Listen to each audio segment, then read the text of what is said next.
الرجيم. بسم الله الرحمن الرحيم. تبارك الذي نزل الفرقان على عبده ليكون للعالمين نذيرا. الذي له ملك السماوات والأرض ولم يتخذ ولدا ولم يكن له شريك في الملك وخلق كل شيء فقدره تقديرا. واتخذوا من دونه آلهة لا يخلقون شيئا وهم يخلقون ولا يملكون لأنفسهم ضرا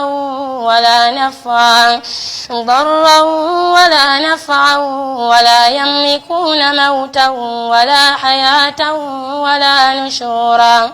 وقال الذين كفروا إن هذا إلا إفك افتراه وأعانه عليه قوم آخرون فقد جاءوا ظلما وزورا. وقالوا أساطير الأولين اكتتبها فهي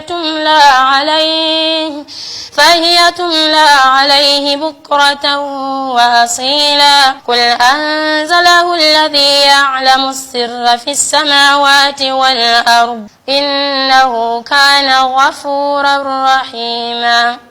وقالوا ما لهذا الرسول يأكل الطعام ويمشي في الأسواق لولا أنزل إليه ملك فيكون معه نذيرا.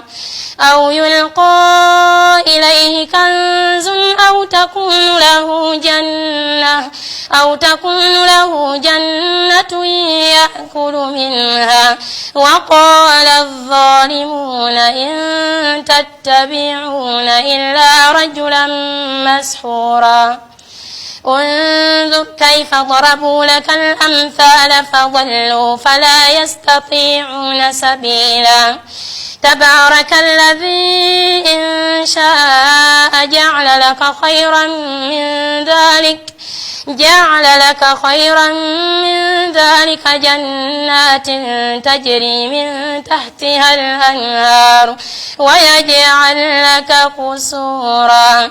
بل كذبوا بالساعة وأعتدنا لمن كذب بالساعة سعيرا. إذا رأتهم من مكان بعيد سمعوا لها تغيظا وزفيرا. وإذا ألقوا منها مكانا ضيقا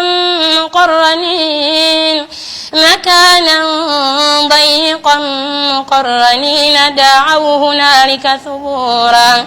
لا تدعوا اليوم ثبورا واحدا وادعوا ثبورا كثيرا.